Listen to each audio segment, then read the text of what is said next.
Hola, ¿qué tal amigos? Bienvenido al canal Misterio. En el día de hoy hablaremos del misterioso orfanato, la casa del niño. No olviden de suscribirse y darle a la campanita para no perderse ninguno de mis vídeos. Y si le ha gustado, darle a me gusta. Y sin más, comencemos. El orfanato, conocido como la Casa del Niño, fue construido en 1938 durante la Guerra Civil Española y puesto en funcionamiento en 1944.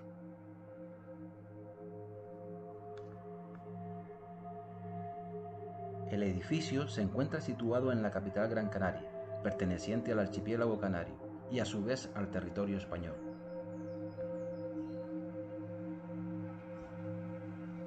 El citado orfanato fue dirigido por un grupo de curas y monjas. Cuentan algunos historiadores e investigadores que tal centro, más que un orfanato, parecía un campo de concentración, donde se obligaban a los niños y niñas a todo acto de vejaciones.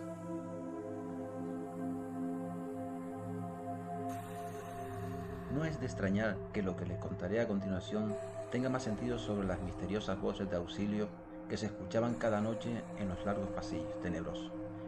Quizás las voces de aquellos niños que fueron víctimas inocentes de unos depravados que más que dedicarse a la enseñanza y educación de ellos, solo se dedicaban a humillar, maltratar y en algunos casos asesinar a estos pobres inocentes.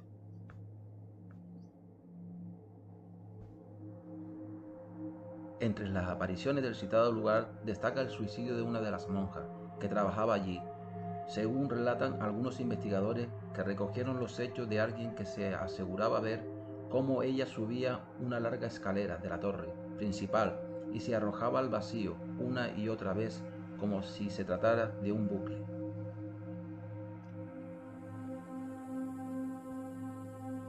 Quizás todo tenga una explicación, que todo queda grabado en el tiempo como si se tratara de una grabación de vídeo, congelada en el espacio-tiempo.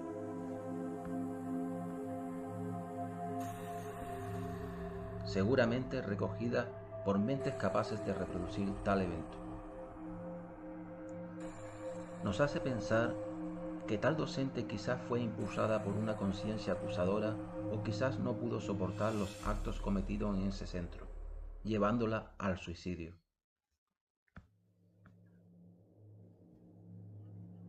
Por otro lado tenemos los llantos y lamentos de niños y niñas desesperados pidiendo auxilio.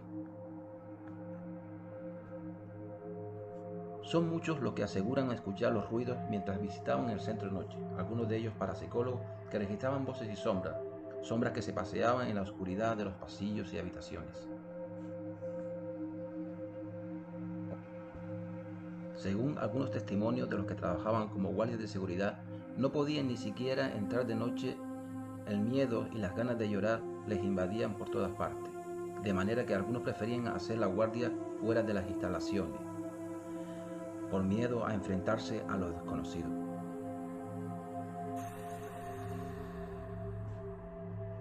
Habiendo investigado un poco sobre estos extraños sucesos, encuentro muy real lo acontecido en el lugar, ya que le acompaña la historia y el testimonio de algunos que fueron niños recluidos en aquel horrible lugar y que tuve el privilegio de conocer, en los cuales algunos cuentan los maltratos que sufrían.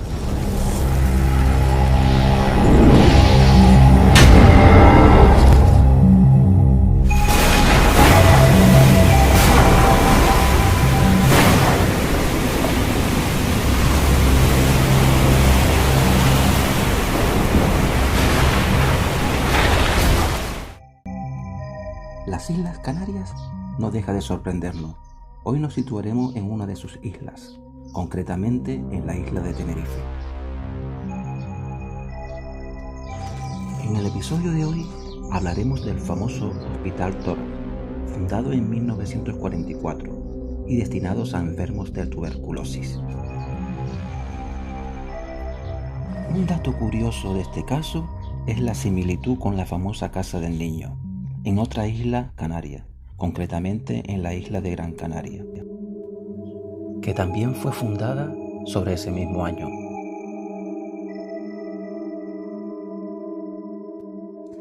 Las enfermeras de dicho hospital estaba compuesto por un grupo de monjas, ya que en esos años se carecía de presupuesto para un grupo de enfermeras más profesional.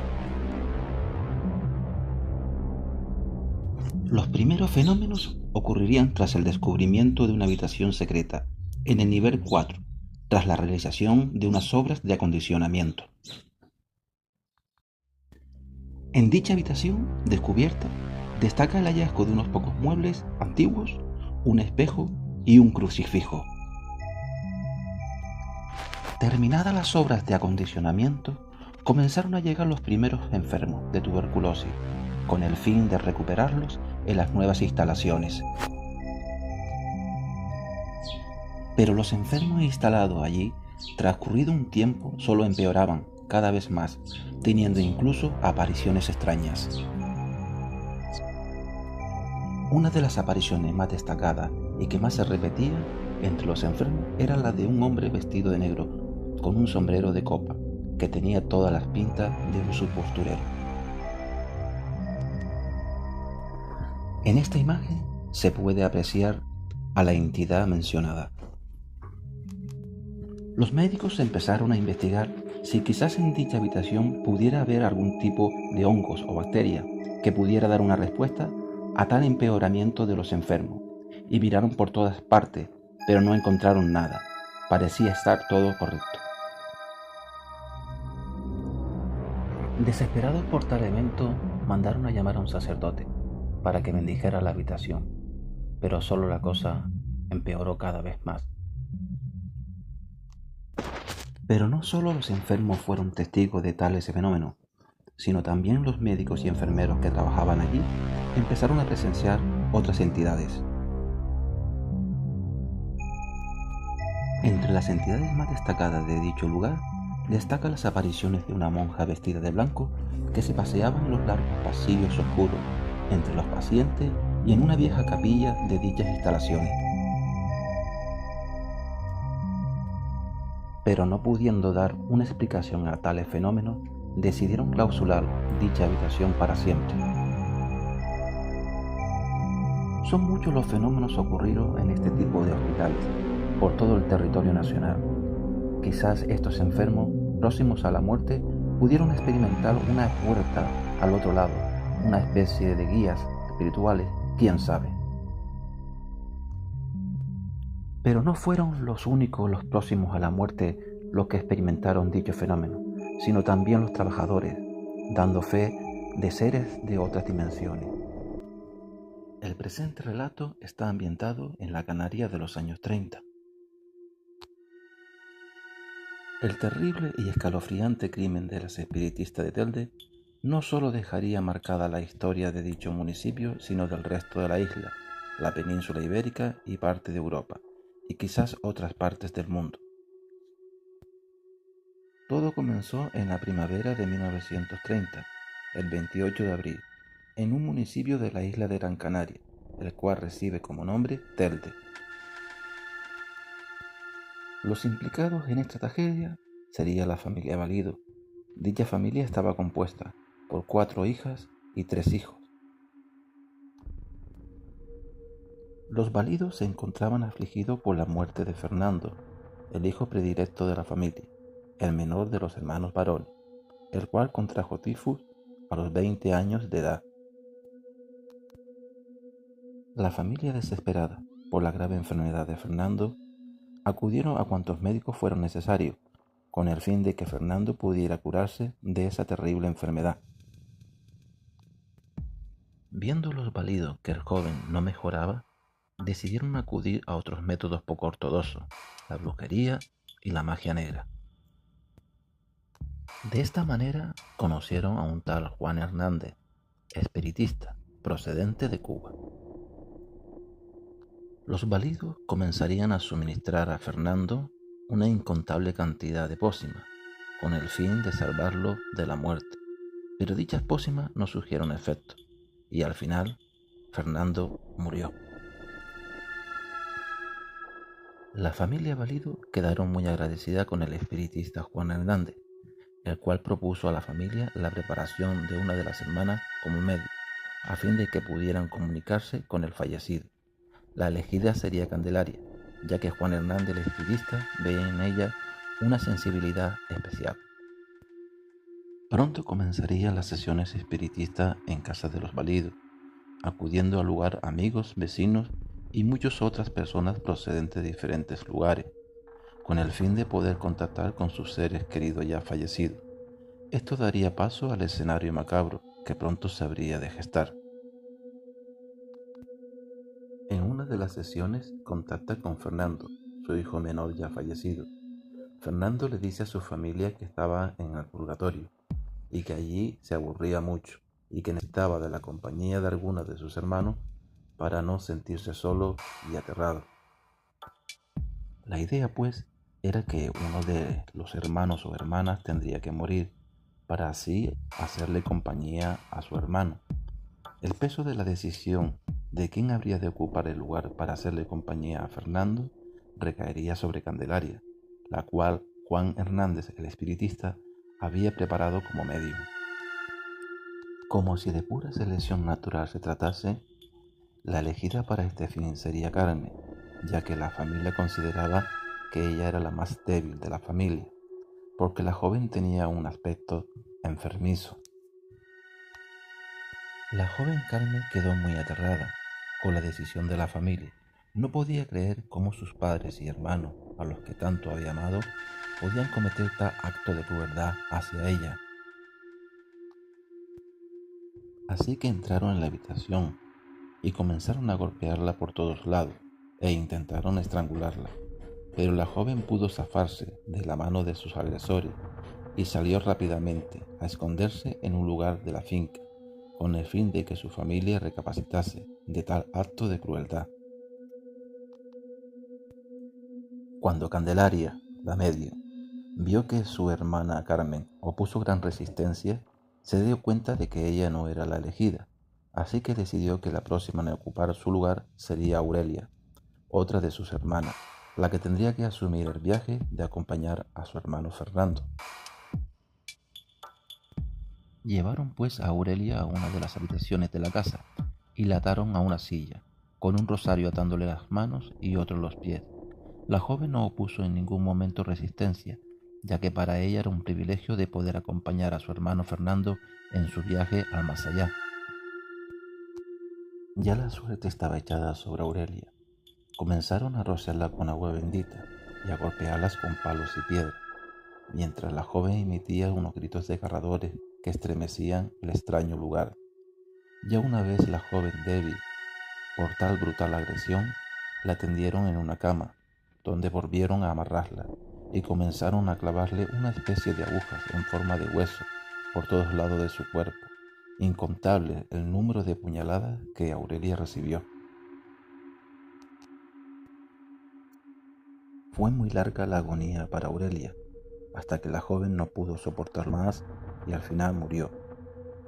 Su padre confeccionó él mismo el ataúd donde debía de llevar a la joven Aurelia y obtuvo las llaves del panteón familiar del cementerio, de manos del encargado del camposanto. Pero pronto las intenciones de los validos de llevar a cabo el entierro de Aurelia sería frustrado de la mano del médico Tomás López Brito, que ya llevaba días sospechando debido a los rumores sobre los gritos y lamentos que se escuchaban en la casa. Tras una crisis de nerviosismo de la joven Carmen, la hija que iba a ser sacrificada en primer lugar, los validos llamaron al doctor Tomás Brito, quien acudió de inmediato al lugar para asistir a la joven.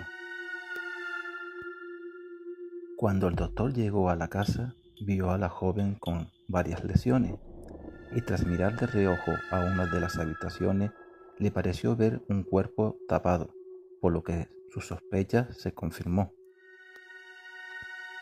Inmediatamente el médico llamó a la policía, la cual acudió al lugar y confirmó que el cuerpo que yacía sobre la cama era el de la joven Aurelia. La madre fue internada en un centro psiquiátrico, donde pasaría gran parte o el resto de su vida, sufriendo el continuo tormento. El padre fue condenado a cadena perpetua, donde pasaría el resto de su vida. Poco se sabe del resto de la familia, pero al parecer algunos fueron internados en algún orfanato. Del resto, que eran mayores, no se sabe. La policía investigó a los vecinos y muchos decían que escuchaban gritos y lamentos, pero que pensaban que podía ser porque la muerte de su hermano Fernando le habían afectado demasiado. Quizás podríamos pensar de que muchos sí que lo sabían, lo callaban, porque sabía que algunos acudían.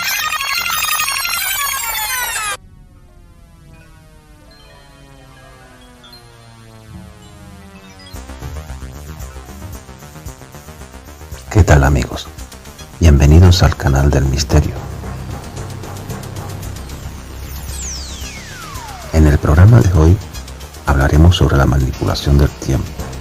Como bien sabemos, existen otros seres de otras dimensiones, seres extraterrestres, que han podido a lo largo de la historia cambiar o alterar el tiempo y el espacio.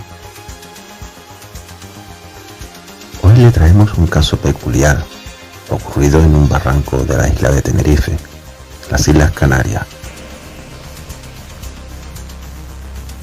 El barranco de Badajoz se encuentra situado al oeste de Huima, a media hora al sur de Santa Cruz de Tenerife y dentro del paisaje natural protegido de las Siete Lomas.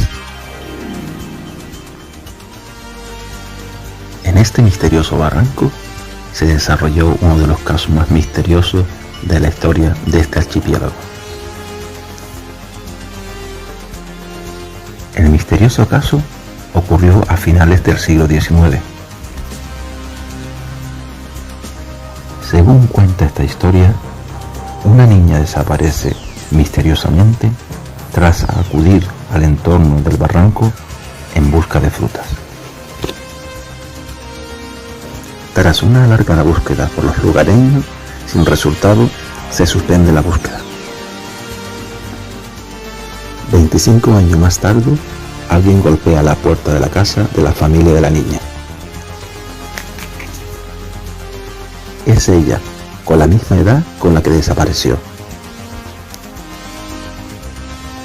Cuenta esta leyenda que aquella niña se encontró con unos seres muy altos, vestidos de blanco, que la condujeron al interior de una cueva, donde tras recorrer unas escaleras llegaron a un jardín. Tras un rato la volvieron a acompañar a la salida. Para ella fueron 5 minutos, para los demás 25 años.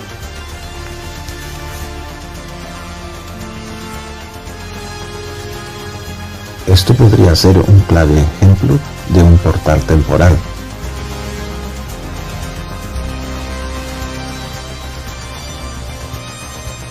¿Pero es posible alterar el espacio-tiempo?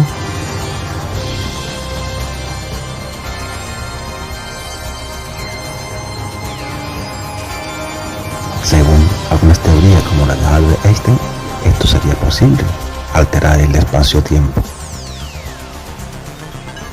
Pero este no sería el único caso. Hay evidencia de desapariciones de barcos y aviones en unas circunstancias similares, que bien pudieron atravesar uno de estos portales misteriosos. Estos portales, en algunos casos, pudieran ocurrir de manera natural o bien ser recreados por una raza extraterrestre mucho más avanzada que la nuestra.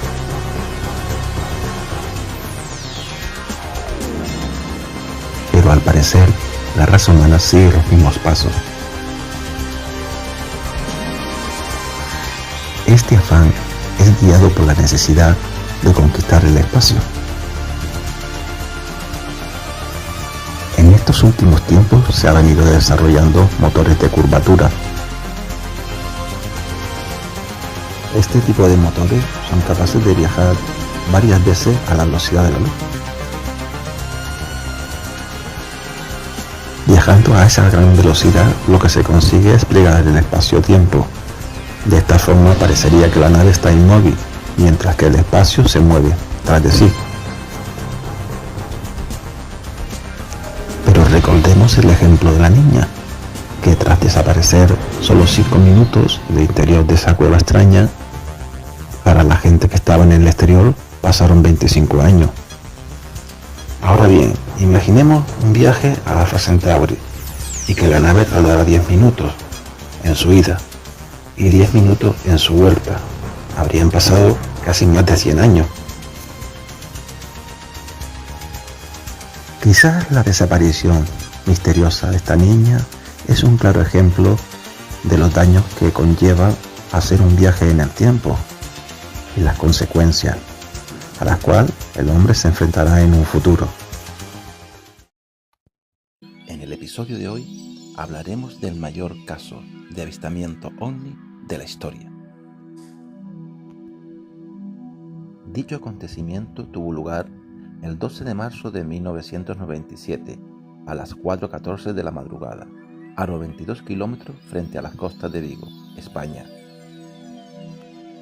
Esa noche el comandante del vuelo Boeing 757 de dicha compañía era el comandante Juan Reyes, natural de Canarias, concretamente de la isla de Tenerife. Según el testimonio de Juan Reyes, divisó una superestructura que comparó con una isla de su comunidad, concretamente con la isla de Gran Canaria. Dicha isla, para que nos hagamos una idea, posee un diámetro de unos 50 kilómetros, que más que un simple ovni, parece más bien una nave nodriza, o una meganave nodriza, diría yo más bien.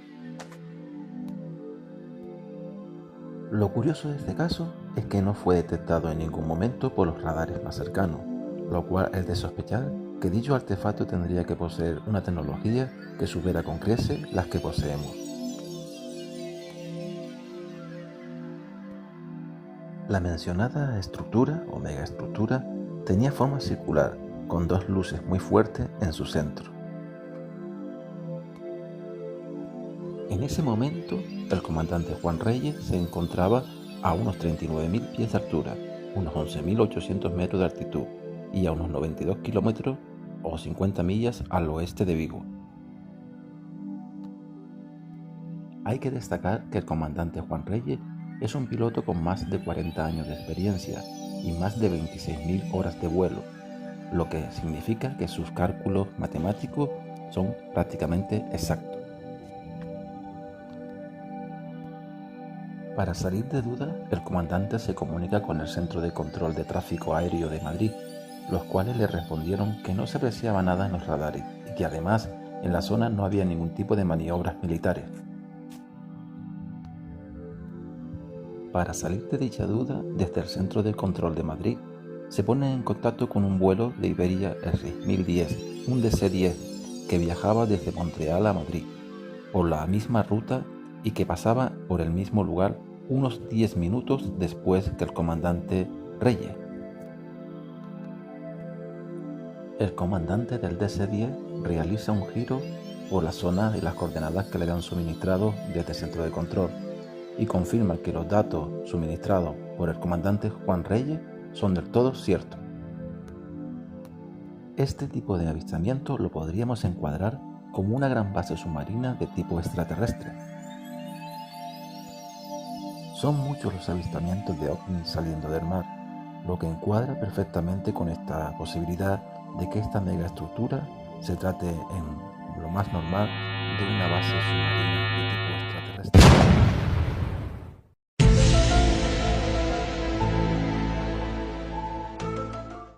¿Qué tal amigos? Bienvenidos al canal de Misterio y Café. Sean todos bienvenidos. No dejéis de suscribiros para que seáis los primeros en recibir las nuevas notificaciones sobre las publicaciones que suba. Hoy haremos una recopilación de los casos más importantes de avistamientos de ovni en Canarias. Dejaremos para el final uno de los casos más misteriosos. Pues bien, sin más, comenzamos. Caso número 1. Este peculiar caso ocurrió en Canarias en 1979. Fue divisado de diferentes puntos de la isla de Gran Canaria y de la isla vecina de Tenerife. Varias décadas después fue catalogado como un misil Poseidón ruso, lo cual lo veo poco probable. A continuación les mostraré y haremos una comparación de misiles lanzados desde submarinos En estas imágenes podemos observar que tanto la salida como la estela que deja es muy diferente a la ya mencionada. En esta otra imagen podemos observar lo mismo, no guarda ninguna similitud con el fenómeno ya mencionado. Según se puede apreciar, estos tipos de lanzamientos de misiles son muy distintos al fenómeno que ya hemos mostrado.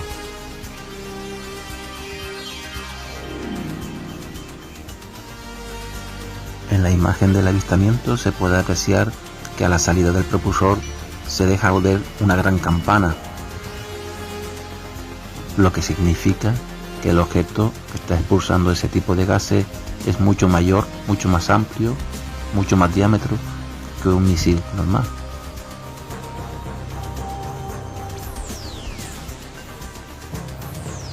Caso de avistamiento número 2.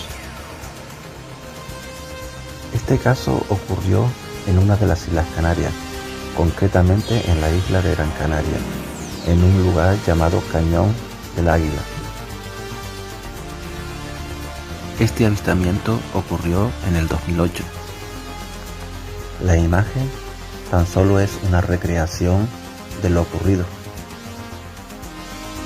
Al parecer ese día se formó una densa niebla casi a nivel del océano, que continuó hacia el Cañón del Águila.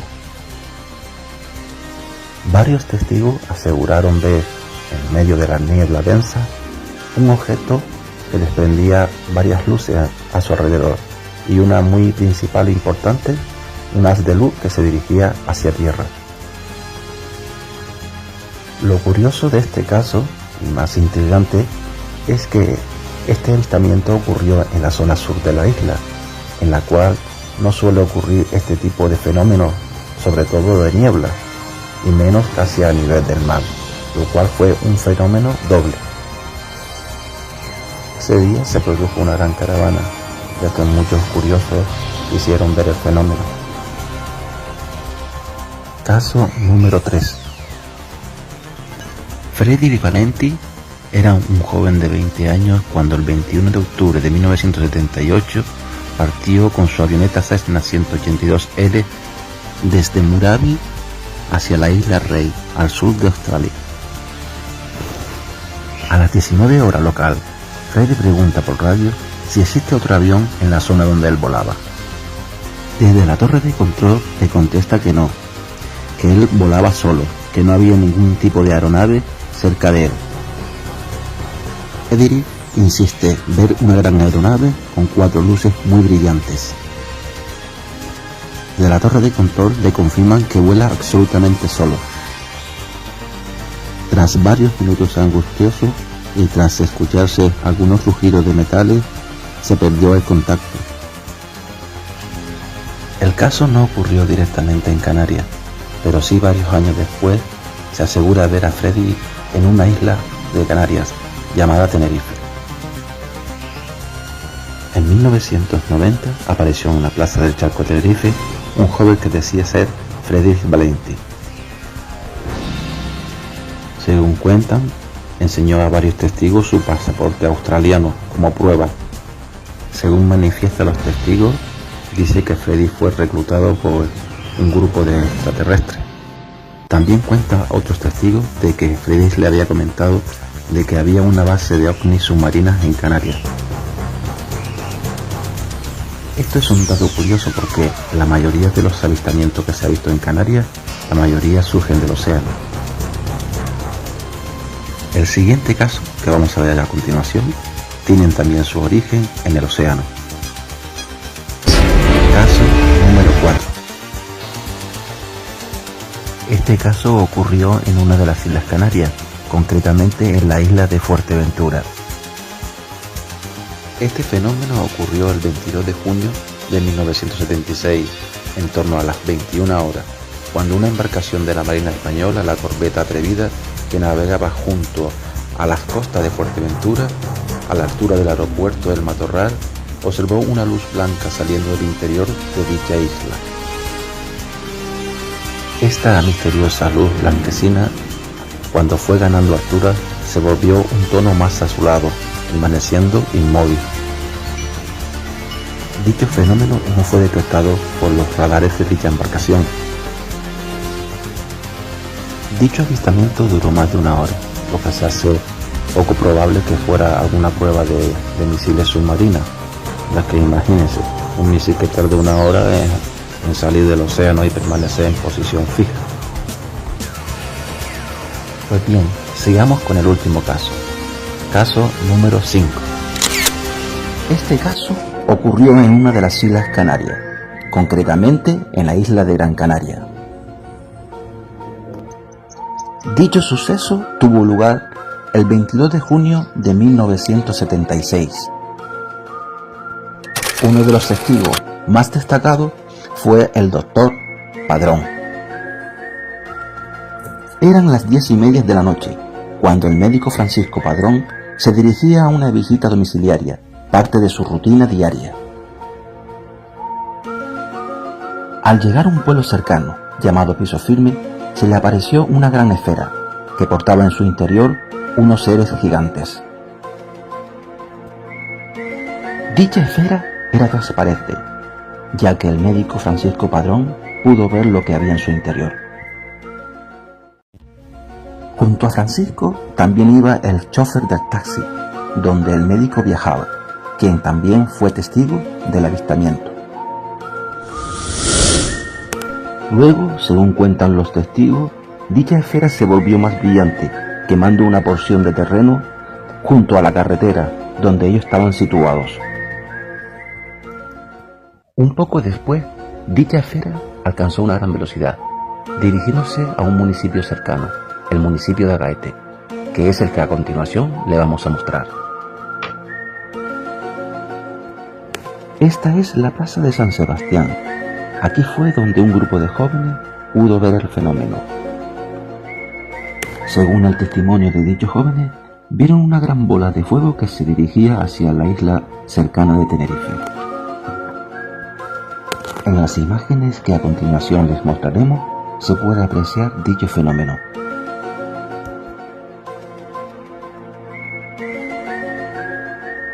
Al día siguiente de conocerse tal suceso, los periódicos de las islas y de la prensa alemana se hicieron eco. A la derecha de la imagen de la portada de este periódico se puede apreciar la parte que fue quemada por dicha esfera.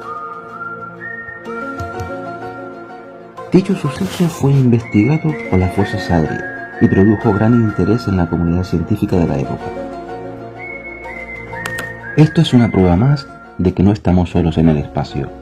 Quizá tenga que ver más con otras dimensiones que con el espacio en sí, pero no así deja de ser un gran misterio. Y sin más, nos despedimos hasta el próximo programa. Gracias atentamente por vuestra atención y seguimos en contacto.